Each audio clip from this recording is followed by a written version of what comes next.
Ayan, magandang gabi po sa ating lahat, mga kapatid, at happy midweek. Tayo po ay magsisimula na.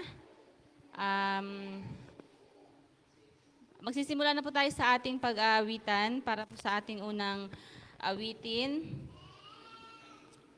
Atin pong awit ang We Gather Together.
Opening song, inaanyayahan po lahat na tumayo. Atin pong awitin ang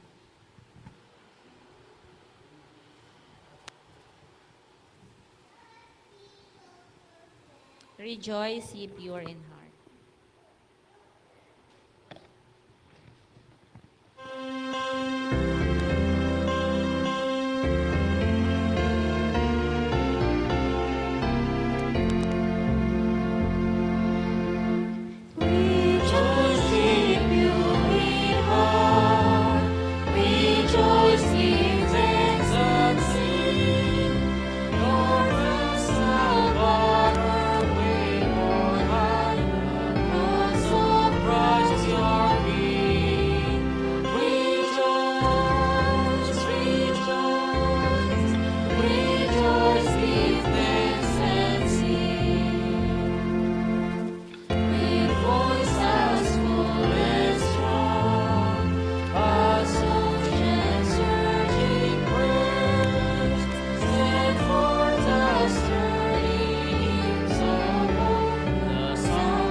Tayo po'y manigluhod sa ating panalangin.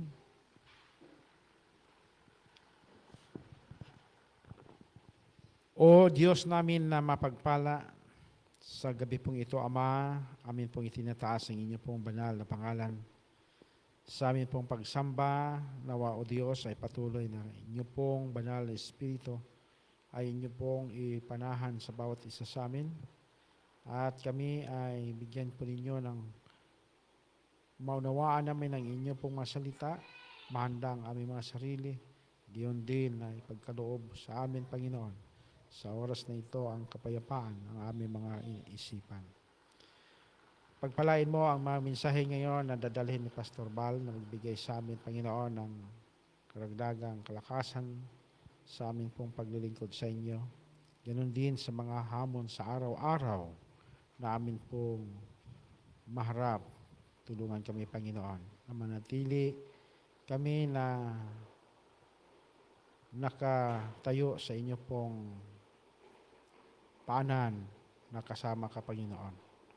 At pagpalain mo rin ang aming mga kapatiran na hindi namin nakasama sa gabing ito. Ano man ang kanilang kalagayan, sa karamdaman man, physical or spiritual. O Diyos, sila po inyo pong pagagalingin. Na sa sunod na mga araw ng pagsamba namin, ay makasama namin ang aming pong mga kapatid. Maraming salamat sa pagdinig ninyo, O Diyos, sa aming pong mga dalangin. Talakip ng kami po inyong patawarin sa aming pong mga kasalanan. Ito po ang aming dalangin sa pangalan ni Jesus. Amen.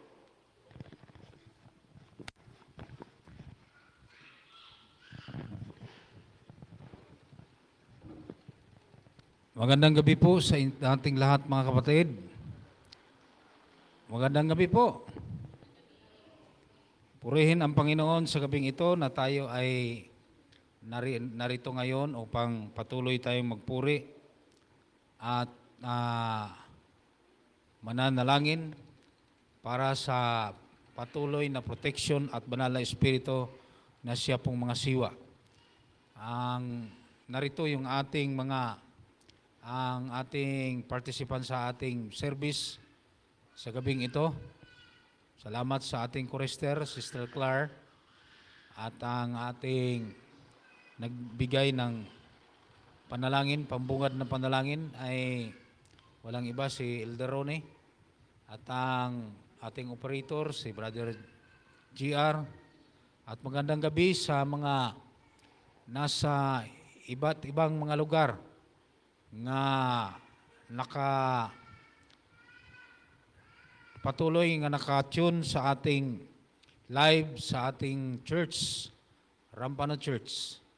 At alam kong hindi lamang dito sa Pilipinas, hanggang sa ibang bansa nakaabot ang ating live ngayon, ating pagsamba sa gabing ito.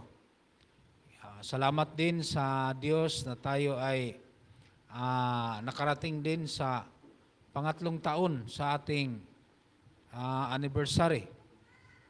Ang ating service ay mag-umpisa ngayong Biyernes ng gabi. Kailangan dito tayo lahat, mga kapatid.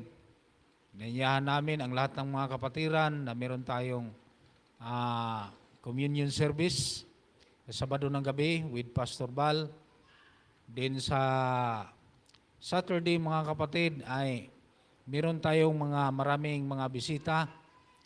Kasama din ang ating butihing pastor, Pastor Bal, at yung taga Santo Niño. Narito sila. Sila po ang ating singer at ibang mga part. Ganon din ang ating mga kapatid ang ating Mother Church. Sila ay inanyahan natin sa Friday ng gabi para sa ating communion service, ay dito rin sila. So, lahat po tayo ay huwag nating kalimutan ang ating service na gaganapin dito sa ating anniversary. Pangatlong taon natin, mga kapatid. Sana tayo ay dito tayo lahat, at inanyayahan ko ang lahat na mga kapatiran ay sila po ay nandito para tayo ay tuloy-tuloy ang ating pagpupuri sa Panginoon at papasalamat upang tayo ay maging tagumpay sa bantayog na ito. Church na ito ay ating suportahan ang gawain ng Panginoon sa lugar na ito. So, ngayong gabi ay meron tayong naumpisahan nga service. Bago po mag-awit ang mag-awit ngayon, special song, ang anak ng ating butihing pastor, na siya po ang magbigay ng special song bago magsalita ang ating butihing pastor, Pastor Bal, at meron tayong prayer request na gaganapin ngayon. Sino man ang merong request, pasasalamat, or idalog natin sa Panginoon ang lahat ng ating gustong ipanalangin. At open po ang ating microphone. Ibigay na sa ating operator ang mga microphone sa mga magsasalita.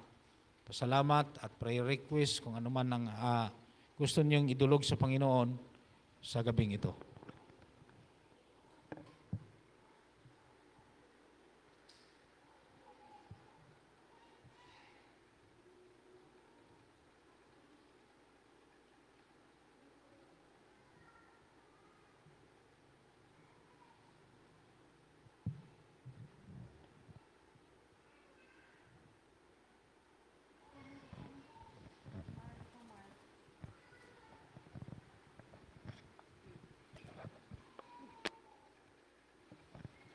Magandang gabi po sa ating lahat. Ako po ay nagpapasalamat sa Panginoon sa patuloy po na pagpapatnubay sa aking pamilya, ganun din po sa pagbibigay ng kaligtasan sa araw-araw, sa mga biyaya, at sa magandang kalusugan.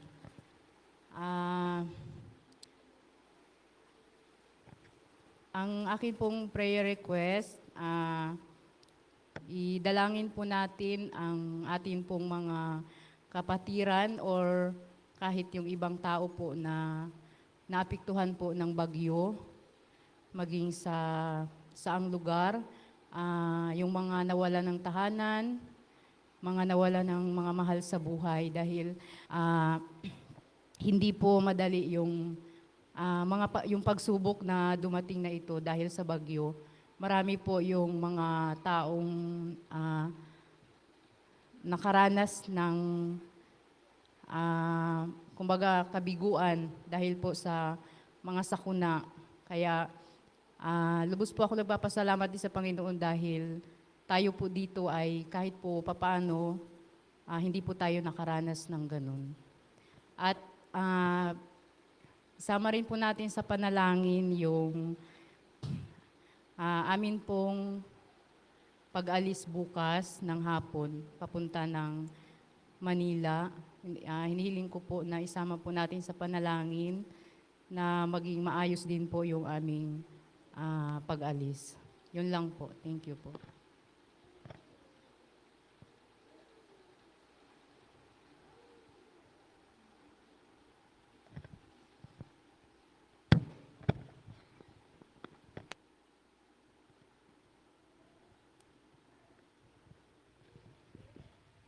Diyan banda.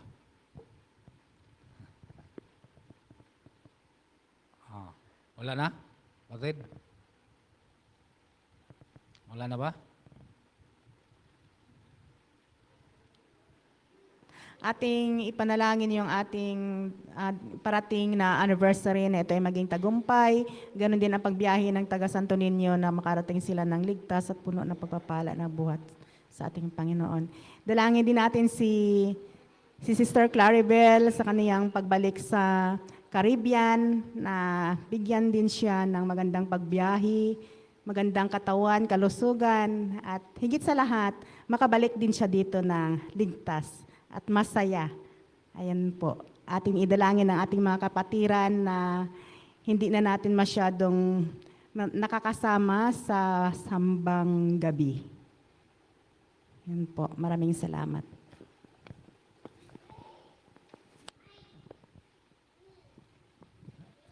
Wala na kapatid. Ito sa taas. Wala na.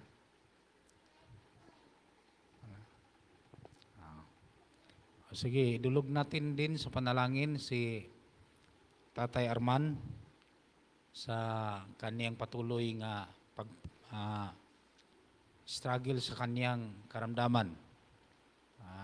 Tumawag siya sa akin noong nakaraan na idala natin siya sa panalangin, ang kaniyang pamilya. Kasi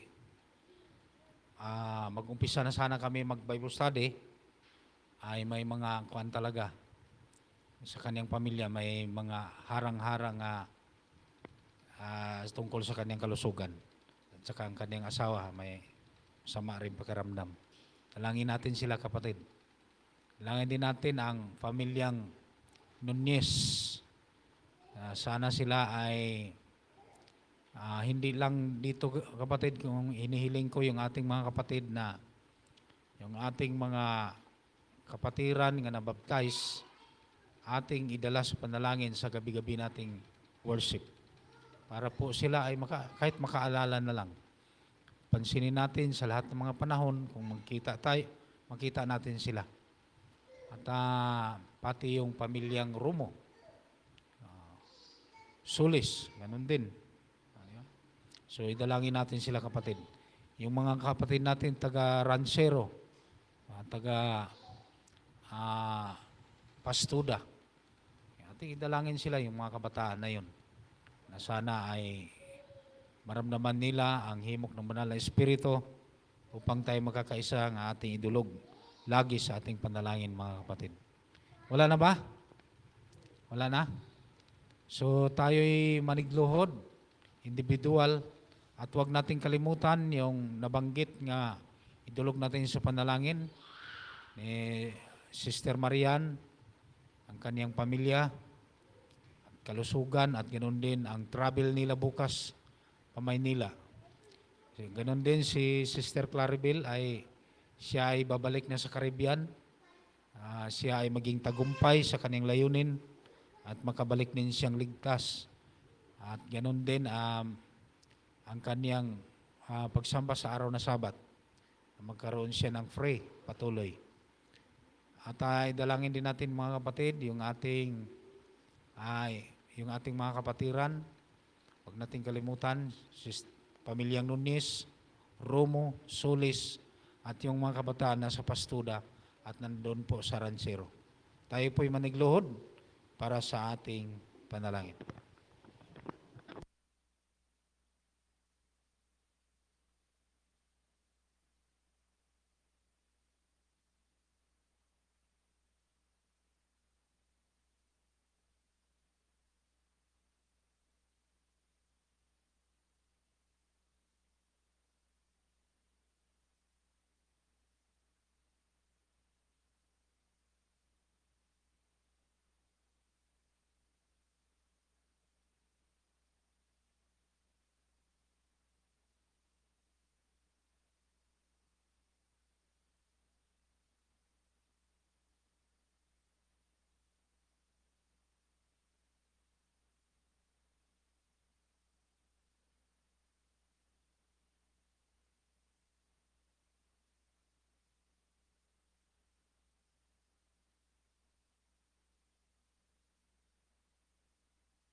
wisdom in each line He smooths and alters.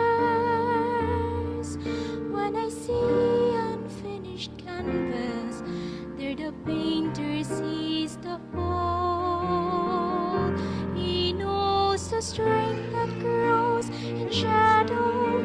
When I'm reaching for the light, He sees the majesty and glory beyond my mortal sight.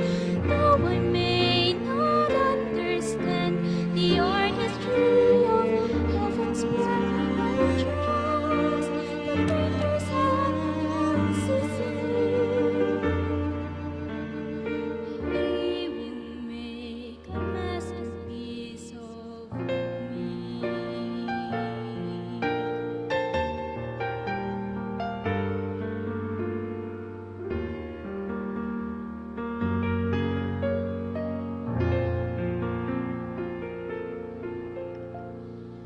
Painter's hand is gentle and he renders every stroke of living color patiently in shades of darkest night or brightest splendor.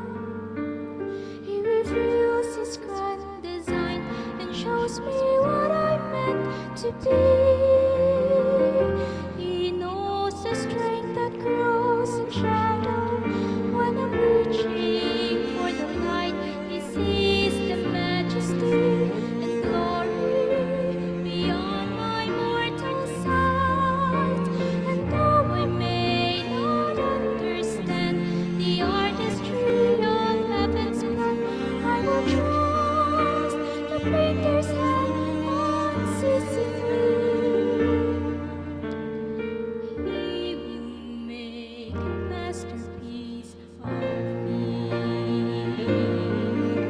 And when I come before Him, kneeling at His feet, I marvel at His love for one so small and incomplete. Then His Spirit whispers peace to me, restores my soul and teaches me the wonder of my provenance and worth. He knows the strength that grows in shadow. When I'm reaching for the light, He sees the majesty and glory beyond my mortal sight. And though I may not understand the artistry of heaven's plan, I will trust the painter's hand unceasingly. He will make a masterpiece of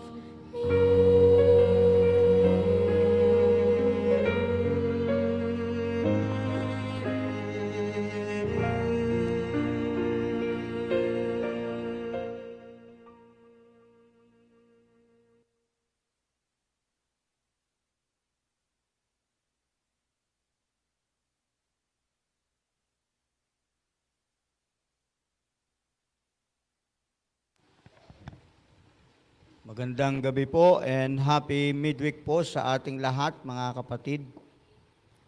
At pasalamatan po natin ng Panginoon na tayo pong muli ay nagkasama-sama sa iisang pagsamba. At tayo ay muling magpapasalamat sa Kanyang mga kabutihan sa atin. Salamat din po sa awit na ating napakinggan. Sana ito po ay nakapaghanda po sa atin, sa ating mga puso, sa ating pong pabalita ng Diyos sa gabing ito. Sa lahat po ng aming tagapakinig at tagapanood po sa live, ay amin pong ipinapaabot sa inyo ang amin pong pagbati ng isang magandang gabi at happy midweek po sa ating lahat. Kanina po ay nagkaroon po kami ng executive committee meeting sa ating pong mission para pag-usapan po yung mga mahahalagang bagay, mga kapatid. Napakalaki ng challenge po ng ating gawain ngayon sa Palawan. Isama po natin ito sa panalangin, mga kapatid, kasi ang atin hong financial status ay medyo pababa, hindi pataas. At amin pong inapruban kanina, mga kapatid, bago na po ang pangalan ng district natin. Hindi na po Central Palawan B. Ang pangalan po ng district po natin ngayon ay South Central Puerto, mga kapatid. At yun pong sa kabilang district ay North Central Puerto. Hindi po sila pumayag ng Metro Puerto kasi hindi naman daw po tayo napakalaking city na katulad ng Metro Manila. Kasi yung sinasabing metro ay dapat maraming mga city sa loob ng iisang location, katulad ng Metro Manila.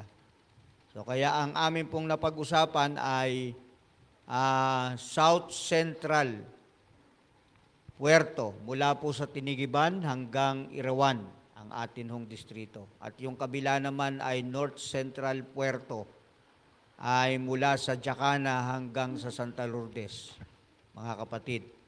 At yun pong sa banda ng Santo Niño, dun sa West Coast, ay Southwest Puerto Princesa, Southwest Puerto District.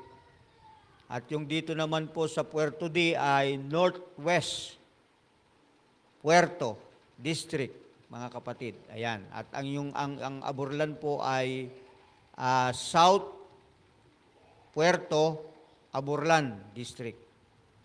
So yan po yung mga naging pagbabago, mga kapatid, na inaproban po. Kasi ito po ay ihahabol sa constituency meeting for announcement at saka pagtitibayin po doon. Ito pong ating bagong pangalan na i-implement po sa 2026, mga kapatid. Okay?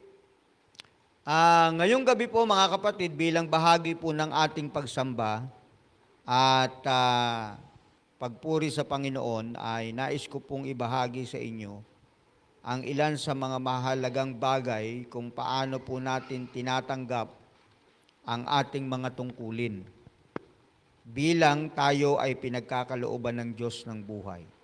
Kung meron po kayong mga Biblia, atin hong basahin ang Efeso Kapitulo 2, talatang 10. Sabi po dito ni Apostol Pablo, sapagkat tayo'y kanyang pinakamahusay na gawa, na nilalang kay Kristo Jesus para sa mabubuting gawa na inihanda ng Diyos ng una pa upang siya nating lakaran. Tayo po'y manalangin. Ama naming Diyos na dakila sa lahat, narito po ang talatang pag-aaralan namin upang amin pong makita ang tungkulin na inyong pinagkaloob sa amin. At ito ay magampanan namin sang-ayon sa inyong kalooban at makita namin ang inyong layunin sa buhay ng bawat isa sa amin. Gabayan po kami ng banal na Espiritu sa pangalan po ni Jesus. Amen. Iniligay po tayo, mga kapatid, ng Diyos sa lupang ito upang tayo po ay makagawa ng isang napakahalagang kontribusyon. Hindi po tayo nilikha ng Diyos, mga kapatid, para lamang tayo ay gumamit ng mga likas na yaman na ating nakikita. O kaya ay kumain, huminga, at gumamit ng mga space dito po sa ating mundo, mga kapatid. At tayo po ay hinubog ng Diyos upang makapagbigay ng natatanging kontribusyon sa buhay na ito. Kahit po maraming mga popular na aklat ang nagbibigay ng payos tungkol sa kung paano natin makukuha ang lahat sa buhay, hindi po ito ang dahilan ng pagkakalikha sa atin ng Panginoon, mga minamahal ko mga kapatid. Because tayo ay kanyang nilikha upang tayo po, mga kapatid, ay makapag-ambag sa buhay na ito. Hindi upang kumuha ng anumang maaari nating makuha. Alam po ba ninyo, mga kapatid, na gusto ng Diyos na may maibalik tayo sa Kanya. ito po yung napakahalagang layunin ng Diyos sa buhay natin na kinakailangan po nating maunawaan kung bakit tayo po ay pinagkakalooban at pinagkakatiwalaan ng Diyos ng buhay araw-araw. Ibig sabihin po ay meron pong purpose ang Panginoon sa pagbibigay niya sa atin ng buhay na ito. At ito mga kapatid ay inaasahan ng Panginoon na gagamitin natin sa pagtanggap natin at pagganap natin ng ating tungkulin. Ano ba yung ating tungkulin? Mga minamahal kong mga kapatid. Ang tawag po sa ating tungkuling ito ay walang iba kundi ang ating paglilingkod. So, binibigay sa atin ng banal na kasulatan ang mga detalye tungkol dito, katulad ng binanggit sa ating kanina sa Efeso 2:10, na ang sabi po sa atin, tayo po ay kanyang pinakamahusay na gawa na nilalang kay Kristo, mga kapatid. Para saan? Para sa mabubuting gawa na inihanda ng Diyos ng una pa upang siya nating lakaran. So ano ang purpose ng Panginoon sangayon sa talatang ito? Na tayo ay kanyang nilikha, mga kapatid, upang tayo ay maglingkod sa Diyos. Meaning, yung buhay na tinatanggap natin araw-araw, mga kapatid, ay hindi lang natin dapat gamitin sa kung paano tayo mabubuhay sa lupang ito physically, kundi kinakailangan gamitin po natin ito sa paglilingkod natin sa gawain ng Panginoon. At iyon ay walang iba kundi yung tinatawag nating ministeryo o ministry. Yung ating mga mabubuting gawa, mga kapatid, ito ay ang ating serbisyo na sa tuwing pinaglilingkuran natin ng iba, na kahit anong paraan, ang Diyos talaga, mga kapatid, ang pinagsisilbihan natin at tinutupad natin ang isa sa layunin ng Diyos sa buhay natin.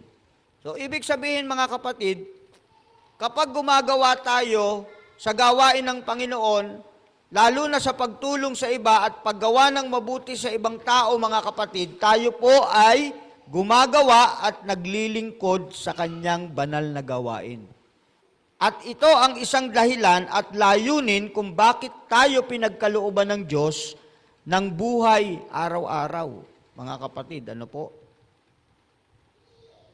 Iniligtas tayo, mga kapatid, ng Diyos upang tayo, mga kapatid, ay maglingkod sa Diyos. Okay? Kung tayo po ay pinagkalooban ng Diyos ng kaligtasan at ng buhay na walang hanggan, ang ibig sabihin po nun, mga kapatid, ay hindi lang para tayo ay makarating sa langit, kundi tayo po ay kanyang iniligtas upang tayo ay maglingkod sa Diyos sa pamamagitan ng ating paggawa ng kabutihan at paglilingkod sa ating kapwa. Because habang tayo po ay gumagawa sa gawain ng Panginoon at naglilingkod tayo sa ating kapwa, mga kapatid, ito po ay isang gawaing ipinagkaloob ng Diyos sa atin bilang mga Kristiyano na kanyang iniligtas at pinagkalooban ng buhay. Kaya po sa Biblia ang sabi, siya ang sa atin ay nagligtas at sa atin ay tumawag ng isang banal na pagtawag, hindi ayon sa ating mga gawa, kundi ayon sa kanyang sariling layunin at biyaya. Kaya tandaan natin, mga kapatid, ang ating kaligtasan, ang kaligtasang ipinagkaloob ng Diyos sa atin, iyan po ay layunin, may layunin po. Hindi ba ninyo napansin na bakit pagkatapos na ipagkaloob na ng Diyos ang kaligtasan sa atin, bakit pagkatapos na atin pong publicly ay sabihin natin na ang Panginoong Hesus ay tinatanggap natin bilang pananampalataya sa ating mga buhay at bilang Panginoon ng ating buhay, mga kapatid, ay pinagkakaloob niya sa atin ang kaligtasan. At nang ito ay tanggapin natin, hindi tayo kaagad dinala ng Diyos sa langit. Di nyo ba napansin, mga kapatid? Bakit pagkatapos na ang kaligtasan ay ibinigay ng Diyos sa atin, ay bakit hindi niya tayo dinala kaagad sa langit? Kung yun naman ang pupuntahan ng mga naligtas, di ba? Yung langit. So, ibig sabihin, mga kapatid, meron po tayong gagawing bagay sa buhay na ito. At yan ay walang iba kundi ang tayo ay maglingkod sa ating kapwa. Tandaan natin mga kapatid, iniligtas tayo ng Panginoong Diyos upang magampanan natin ang kanyang banal na gawain. Hindi ka naligtas sa pamamagitan ng pagsisilbi, kundi ikaw ay naligtas upang magsilbi. Mga kapatid. So kung minsan nagiging baliktad yan, no? Para bang ang inaano natin, kaya tayo pinagkalooban ng Diyos ng kaligtasan dahil sa ating sa ating mga ginagawa. Hindi po, bago ka pa gumawa ng bagay na mabuti, iniligtas na tayo ng Panginoon. At ang paggawa natin ng kabutihan, mga kapatid, ito po ay pagpapakita natin na tayo ay totoong ligtas. Kaya mga kapatid, kung may mga taong nangangailangan sa atin, lalo na sa gawain ng paghikayat ng kaluluwa at paghahatid ng pabalita sa mga tao, sa pamamagitan ng ating mga bagay na ginagawang mabuti, ay hindi tayo nakikisangkot, mga kapatid. Nagpapakilala lang po sa atin ito na totoong tayo ay hindi ligtas. We are not saved, mga kapatid, because a person who are saved, sabi sa atin, ay siya yung nagliligtas, ay siya yung gumagawa at naglilingkod sa kanyang kapwa, mga kapatid. At yan ay ginawa ng ating Panginoong Hesus. Ibinayad ni Hesus ang sarili niyang buhay upang mabili ang ating kaligtasan. Kaya ang Biblia po ay nagsasabi sa atin na kayo'y binili sa isang halaga, kaya't luwalhatiin ninyo ng inyong katawan ang Diyos. Kaya mga kapatid, naglilingkod tayo sa Diyos hindi dahil sa pagkabagabag ng ating budhi o takot o obligado tayo. Nagsisilbi tayo sa tao dahil sa lubos na kagalakan at pasasalamat sa lahat ng ginawa niya para sa atin. Mga kapatid, utang po natin sa Diyos ang ating mga buhay. At sa pamamagitan ng kaligtasan, ang nakaraan natin ay pinatawad ng Diyos at binigyan tayo ng panibagong buhay. Ang kasalukuyan ay nabigyan ng kahulugan at ang ating kinabukasan ay tayo po ay panatag, mga kapatid. So dahil sa mga kagilagilalas na benepisyong sinabi ni Apostol Pablo, ang sabi po sa atin, alang-alang sa mga kahabagan ng Diyos, ialay ninyo ang inyong mga katawan na isang handog na buhay, banal at kasiyasiya sa Diyos, na siya ninyong makatuwirang paglilingkod, mga kapatid. Diba? Kaya ako sa tuwing ako ay nagbibinyag, sa tuwing ako po ay magbabaptize, mga kapatid, ay ako po ay grabe ang aking kahit yung aking kasiyahan ay talagang napakalaki ng aking kagalakan na makapaglingkod sa mga taong nakikita ko po na bukal ang puso sa pagtanggap sa Panginoon at sa kaligtasang ibinibigay ng Diyos. Alam nyo kung bakit?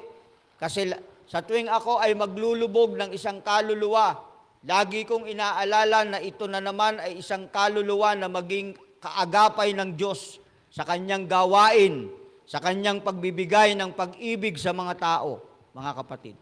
Ito ay isang bagay na dapat po nating laging tatandaan. Sabi sa atin, mga kapatid, itinuro po sa atin ni Apostol Juan na ang ating taus-pusong paninilbihan at paglilingkod sa ating kapwa ang patunay na tayo ay totoong ligtas, mga kapatid.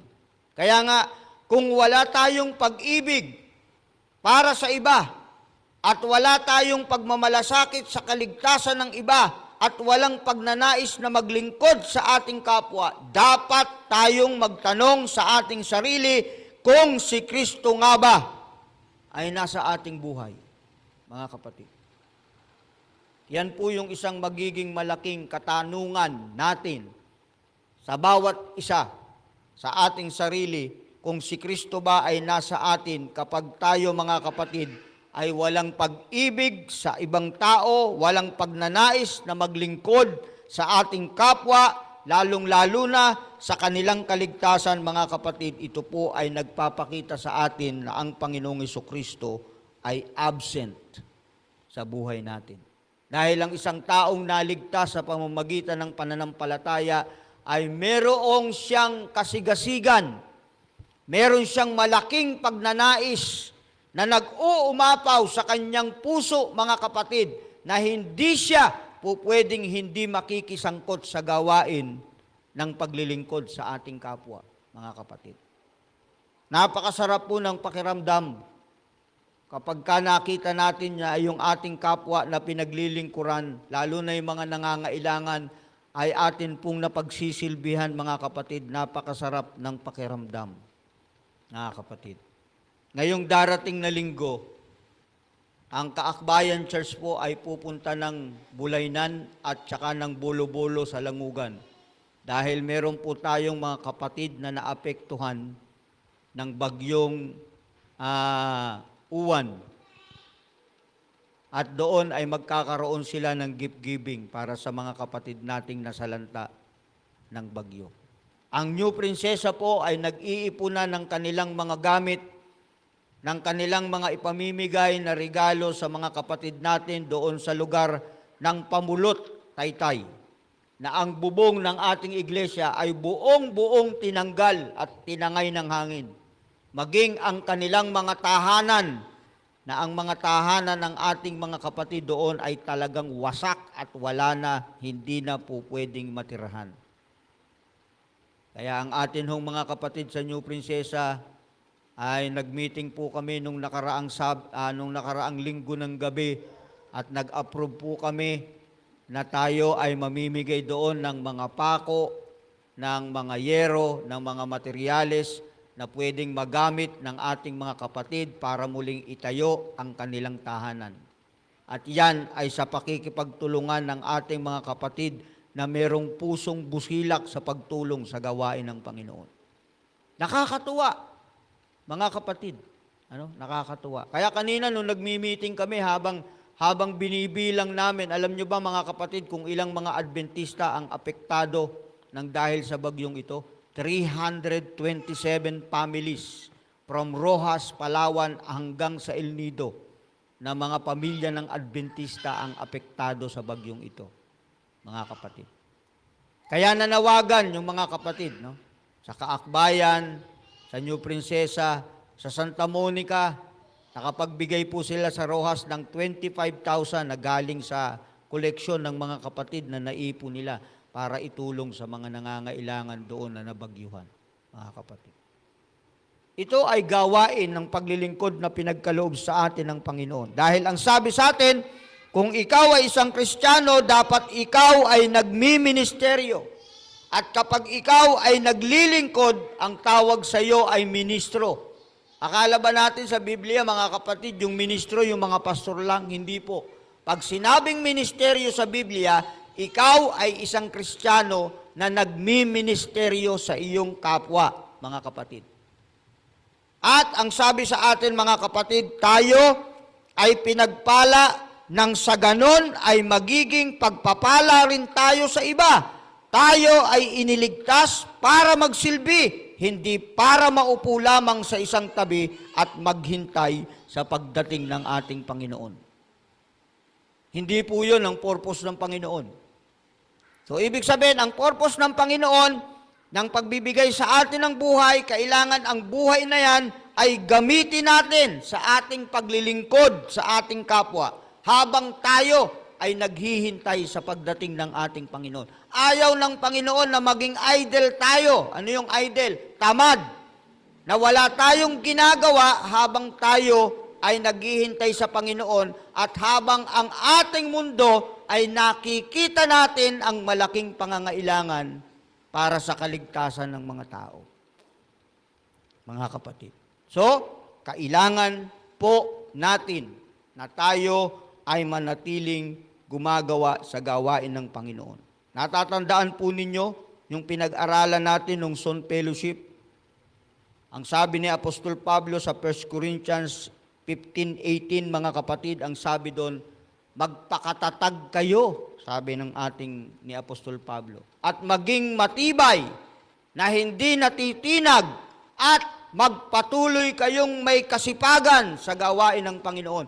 Dahil hindi ito palalagpasin ng Panginoon ang inyong mga ginagawang kabutihan sa inyong kapwa. Kaya mga kapatid, napakabuti ng Panginoon na tayo ay kanyang pinagkalooban, na tayo ay tinawag niya sa isang napaka-importanteng ministeryo. At ito ay walang iba kundi ang gawain ng Panginoon ng ating paglilingkod sa ating kapwa. Anuman ang ating makakayang gawin, ito ay magiging isang malaking kapangyarihan na maramdaman ng ating kapwa kung gaano sila kamahal ng ating Panginoong Diyos, mga kapatid. Sa pamamagitan ng ating action, sa pamamagitan ng ating compassion, mga kapatid, ay mararamdaman ng tao kung gaano sila kamahal ng Diyos sa pamamagitan ng ating ginagawa. At ito ang magbibigay ng kahalagahan sa ating buhay, mga kapatid, araw-araw. Kaya kung sakaling dumating man sa atin ang kamatayan, mga kapatid, alam nyo, napakasarap sabihin ng ibang mga tao na tayo ay, itong taong ito ay nung nabubuhay ay naging isang malaking lingkod para gamitin na ako ay makarating sa katotohanan. Ha? Ayan. Para hindi lang nila sasabihin yon na puro yan, hindi lang nila sasabihin ng parang nagbabalat kayo, kundi sasabihin nila na ito ay totoo dahil naranasan nila kung gaano kayo naglingkod sa kanila. Sa panahong tayo'y pinagkakalooban ng Diyos ng buhay. Mga minamahal kong mga kapatid.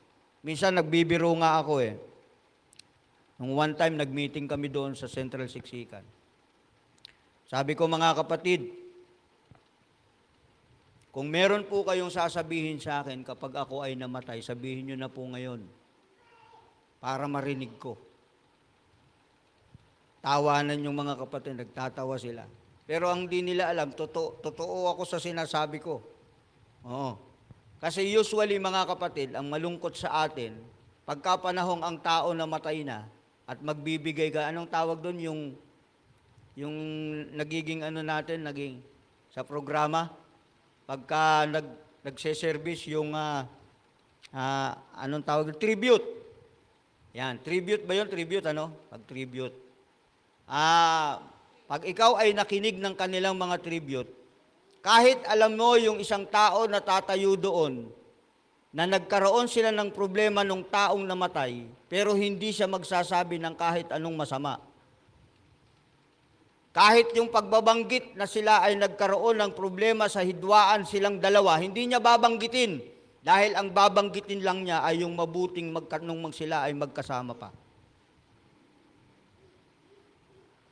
Pero ang totoo, mga kapatid, alin ang totoo sa buhay natin? Ang totoo sa buhay natin ay yung galing sa puso natin na babanggitin ng isang tao na ang taong ito ay may malaking naitulong sa aking buhay, hindi lang sa aking pangangailangan sa buhay, kundi sa aking espiritual na buhay, na maakay ako sa kaligtasan. Dahil yon ay naging karanasan niya nung panahong kasama niya ang taong ito. At kapag ito'y narinig natin, mga kapatid, ito po ay nagsasabi sa atin na ang buhay na pinagkaloob ng Panginoon sa atin ay hindi po nasayang nung tayo ay nabuhay, sapagkat ito'y pinakinabangan ng ating kapwa. Ang kabutihang ipinagkaloob ng Diyos sa atin ay, mga kapatid, pinakinabangan ng ating kapwa, sapagkat naganap natin, nagawa natin kung ano ang layunin ng Diyos sa kanyang pagbibigay ng buhay sa atin. At yun ay walang iba kundi ang paglilingkod natin sa ating kapwa. Tandaan po natin, ang espiritual na katandaan o maturity ay hindi ang pangunahing bagay na dapat nating hangarin, mga kapatid, kundi ang paglago natin ay para saan? Sa pagbibigay, mga kapatid. At ang sabi po sa atin, ang ganap na alagad ng ating Panginoong Hesus ay hindi na dapat nagtatanong ng sino ang tutugon sa aking mga pangangailangan. Dapat ay nagsisimula na siyang magtanong ng kaninong pangangailangan ang maaari kong tugunan, mga kapatid. At sa katapusan ng ating buhay sa lupang ito, tatayo po tayo mga kapatid sa harap ng Diyos at susuriin niya kung paano natin ginamit ang buhay na ito na kanyang ipinagkaloob sa atin sa paglilingkod sa iba. So hindi niya itatanong sa atin magkano ang naipundar mong pera sa bangko. Gaano kalaking lupa ang na-acquire mo. Sa panahon ng paghuhukom, ang itatanong ng Panginoon sa atin, hindi ang mga bagay na yon, kundi ang isang tanong na paano mo ginamit ang buhay na binigay ko sa iyo. Ito ba'y ginamit mo sa paglilingkod sa iyong kapwa o ginamit mo sa iyong pansariling kabutihan? Kaya mga kapatid, sana po, habang naghihintay tayo sa ating Panginoon sa kanyang muling pagbabalik sa lupang ito, mga kapatid, sana po ay magamit po natin ng tama ang ating mga buhay sang-ayon sa layunin ng Diyos, at ang layunin ng Diyos, mga kapatid, sa buhay natin ay ang makapaglingkod tayo sa ating kapwa sa anumang paraan na kaya po nating gawin. Pagpalain po tayo ng Diyos sa gabing ito.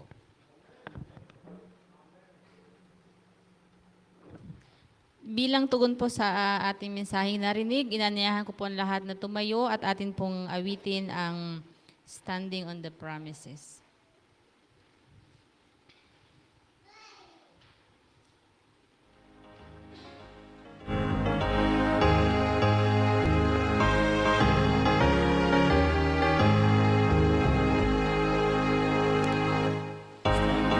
The promises of Christ my King, to enter the His praises free. Glory in the highest I will shout and sing, standing on the promises of God.